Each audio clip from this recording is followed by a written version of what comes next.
How to delete all saved posts on Instagram at once for Android and iPhone. Hello everyone, welcome back to our channel. So let's dive right in without wasting any time. Also make sure to watch this video till the end.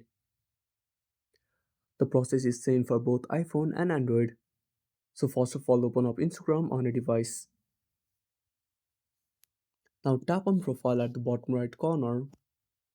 Then tap on three lines at the top right corner.